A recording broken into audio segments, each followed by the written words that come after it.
Y después de este descansito, bienvenidos y bienvenidas a la segunda parte del seminario de digestión y absorción de la materia Fisiología y Biofísica de la Unidad Académica 1, Facultad de Medicina de la UBA. En esta parte vamos a seguir aprendiendo sobre los mecanismos de digestión y absorción de los nutrientes que nos faltan ver.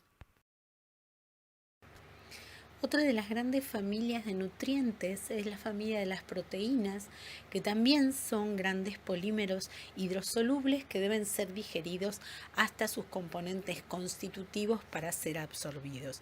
La particularidad de esta familia de nutrientes es que el organismo, si bien el organismo, especialmente el hígado, tiene una gran capacidad para interconvertir diferentes aminoácidos en función de las necesidades, algunos de estos aminoácidos, que son los que se denominan aminoácidos esenciales, no pueden ser sintetizados por el organismo, ya sea de novo o a partir de otros aminoácidos, y por tanto deben obtenerse a partir de la dieta. La familia de las proteínas es una familia diversa en forma y tamaño. Parte de su estructura secundaria, terciaria y cuaternaria se desorganiza aún antes de la ingesta por medio de la cocción, por ejemplo, y termina de desarmarse gracias al ácido clorhídrico estomacal. La digestión enzimática comienza en la luz gástrica gracias a la pepsina, pero es en el intestino donde este nutriente sufre la mayor y más potente digestión a cargo de las enzimas pancreáticas, que van a hidrolizar a las proteínas para dar algunos aminoácidos libres, además de dipéptidos, tripéptidos y oligopéptidos. La digestión en la membrana y la intracelular van a ser el resto. Está reportado que un cierto porcentaje de péptidos pequeños puede llegar intacto a sangre. Esto explicaría, por ejemplo, la acción que ejercen algunos péptidos cuando son administrados por vía oral.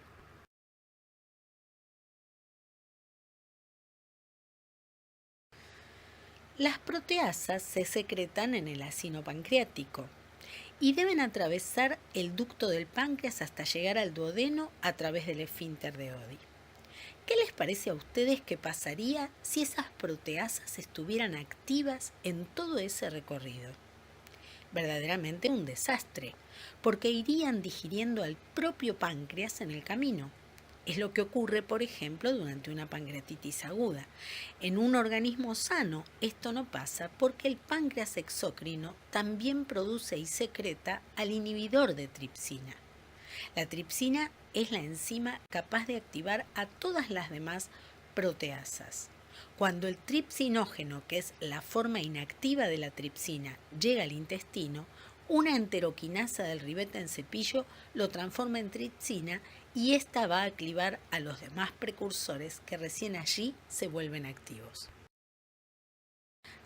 Además de la hidrólisis luminal a cargo de las proteasas pancreáticas, en este caso también se verifica una hidrólisis a nivel del ribete en cepillo. Existen distintas proteasas insertas en la membrana de los enterocitos que van a digerir a los oligopéptidos. En este caso en particular, no solo se van a absorber aminoácidos libres, sino que también es capaz la célula de absorber di y tripéptidos en cotransporte con protón. En el caso particular de los aminoácidos, existen distintos transportadores que pueden discriminar entre aminoácidos ácidos, básicos y neutros. Los que entren como ditripéptidos van a ser digeridas por una digestión intracelular, por proteasas intracelulares, y todo el producto de esta digestión va a salir a través de la membrana vasolateral como aminoácidos libres por transportadores que son independientes de sodio. ¿Pero todas las proteínas que se procesan en el intestino provienen de la dieta? Bueno, la respuesta es no. Además de la evidente presencia de las proteínas secretadas durante la digestión, es decir, todas las proteínas con actividad enzimática, Los enterocitos tienen una vida media corta y se renuevan cada 4 a 5 días en los seres humanos. Por eso, parte de las proteínas que el aparato digestivo procesa y absorbe provienen del propio aparato digestivo. Los lípidos son una familia heterogénea de moléculas. Provienen tanto de alimentos animales como de alimentos vegetales. A la temperatura corporal, estos lípidos se encuentran como gotas líquidas de grasa y además del aporte diario, también se digerirán los lípidos endógenos de las membranas de las células descamadas y los fosfolípidos y el colesterol contenidos en la bilis. Más del 90% de los lípidos en la dieta de un adulto occidental está compuesta por triacilglicéridos, que son triésteres de glicerol con ácidos grasos de composición largo y grado de saturación variables que aportarán más del 50% de la energía requerida por un adulto. A diferencia de las otras familias de nutrientes, el proceso central de la digestión de lípidos sucede en la luz intestinal, que como sabemos es un medio acuoso. Esto genera un primer interrogante, dado que todas las enzimas digestivas actúan en la fase acuosa de los líquidos luminales del tubo digestivo, incluyendo la lipasa, que actúa en forma muy eficaz en la interfase entre las gotas grasas y el líquido acuoso intraluminar, pero que no puede meterse adentro de la fase lipídica. Entonces, ¿aprovechamos solamente las grasas que se ubican en esa pequeña interfase que vemos en el esquema? ¿Sería eficiente el proceso si fuera así? Piénsenlo un ratito y enseguida lo vemos.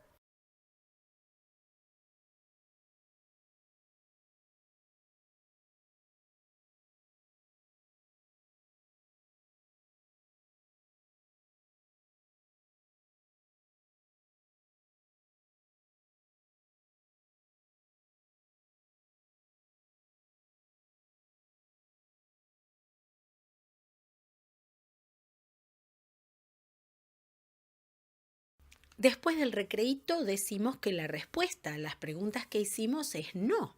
No sería eficiente ese proceso y no sucede de esa forma, porque evolutivamente los mamíferos en general y los humanos entre ellos hemos desarrollado un paso que nos permite aprovechar todos los lípidos digeridos.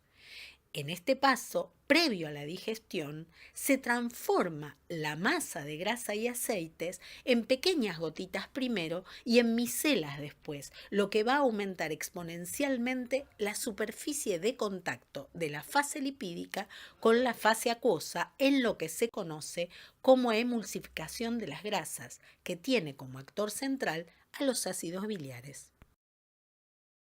El proceso de emulsión empieza mecánicamente en la boca con la masticación, sigue en el estómago con el batido gástrico y la enérgica peristalsis central y culmina en el intestino cuando el quimo se mezcla con las sales biliares contenidas en la bilis, que son las responsables últimas de la emulsificación estable. Las sales biliares y la lipasa se adhieren en la superficie de la gota y la gota se rompe en gotitas pequeñas, de las que se separarán vesículas que por agregado de más sales biliares se convierten finalmente en micelas mixtas.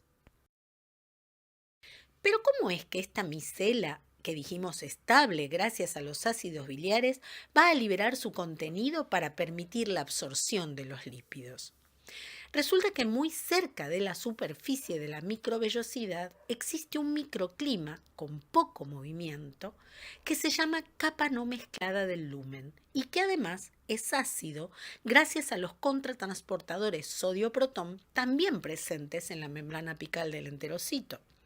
Cuando la micela difunde hacia ese microclima ácido, las sales biliares se protonan, por lo que se vuelven menos hidrofílicas, la micela se desequilibra y se desarma. Así, los lípidos digeridos se liberan muy cerquita de la membrana celular y atraviesan sin dificultad la bicapa lipídica ingresando al enterocito.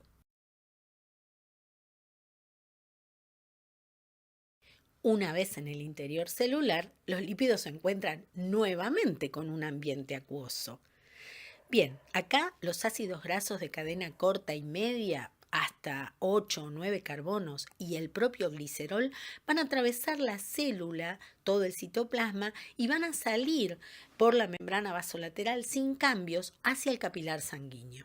En cambio, los ácidos grasos de cadena larga, los monoacilglicéridos y el colesterol, que son más grandes, se procesan, como se indica en la figura, hasta transformarse en kilomicrón, una lipoproteína de estructura definida que debido a su gran tamaño sale de la célula por exocitosis en la membrana vasolateral y entra en los vasos linfáticos. ¿Y qué pasa con los ácidos biliares una vez que la micela se ha desorganizado y los lípidos digeridos se han absorbido?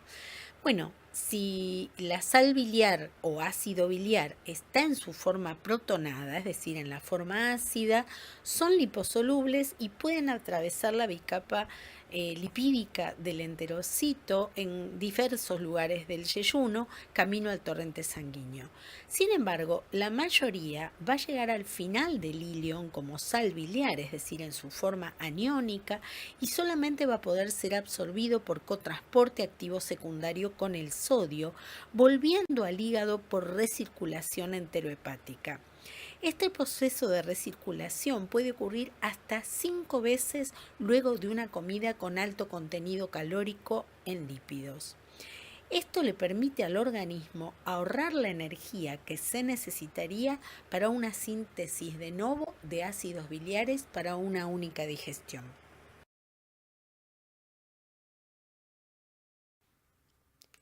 En resumen,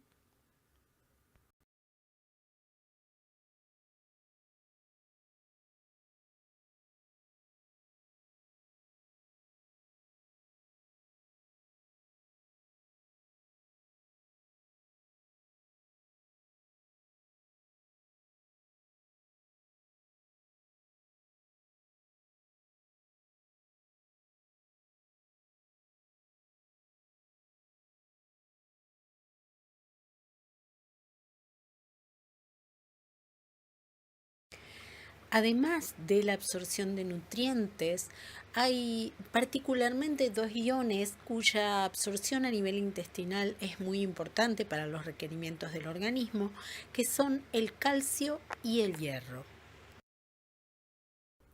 El intestino delgado absorbe calcio por dos mecanismos diferentes. La absorción paracelular pasiva del calcio va a tener lugar en todo el intestino delgado. Esta será la vía principal que no está bajo el control de la vitamina D.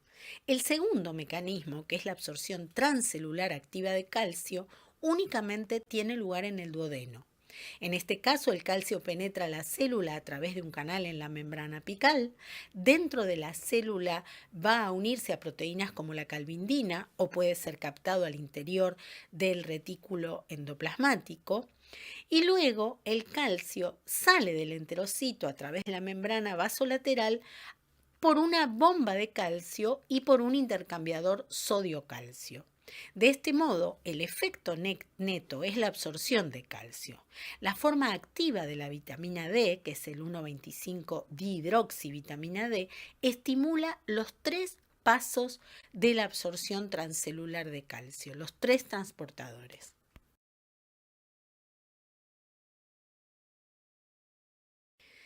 El hierro desempeña distintos papeles claves en la fisiología humana. Es parte de los grupos hemo transportadores de oxígeno en la hemoglobina y la mioglobina y también interviene en procesos enzimáticos que implican citocromos. Del hierro ingerido en los alimentos, fundamentalmente con carnes y verduras, se absorbe entre un 10 a un 20%. Y salvo en mujeres menstruantes, se pierde muy poco hierro del organismo. La complicación más importante de la disminución del hierro es la anemia. El hierro de la dieta se presenta de dos maneras, como parte del hemo o como hierro no hemo, que se absorben evidentemente por mecanismos diferentes. El hierro no hemo es más difícil de absorber porque a veces se presenta como hierro 3 y requiere estar reducido a hierro 2, lo cual sucede gracias a una reductasa presente en los enterocitos duodenales. Los mecanismos moleculares de absorción se observan en la figura. Una vez en el citoplasma y ya todo como hierro 2, el manejo va a ser el mismo para el hierro no hemo que para el hierro liberado del hemo. Al salir por la membrana vasolateral, el hierro es oxidado a hierro 3 y se transporta unido a transferrina. Si los requerimientos del organismo son suficientes, el hierro se almacena en el enterocito unido a ferritina y se pierde en la decamación de esta célula. En cambio, si hay déficit de hierro, aumentará la expresión de sus proteínas transportadoras en ambas membranas del enterocito. Respecto de la absorción de las vitaminas, podemos decir que la mayoría de las hidrosolubles van a ser absorbidas en cotransporte con sodio. Las liposolubles formarán parte de la micela mixta y se absorberán como los lípidos digeridos. Y una situación particular presenta la vitamina B12, que vale la pena ver. La vitamina B12 se ingiere en general unida a proteínas. Llega hasta el estómago unida a proteínas, la pepsina va a digerir esas proteínas, pero la B12 en ese momento se une con la proteína R. Recordemos que en el estómago se secreta el factor intrínseco, sin embargo, va a ser recién en el duodeno cuando las proteasas pancreáticas digieran la proteína R que la B12 se va a juntar con el factor intrínseco y va a viajar en conjunto con el factor intrínseco hasta el final del ilion, que es donde el complejo factor intrínseco vitamina B12 reconoce un receptor y hay una endocitosis para después liberarse la vitamina B12 que se unirá a la transcobalamina y así sale de la célula hacia el torrente sanguíneo.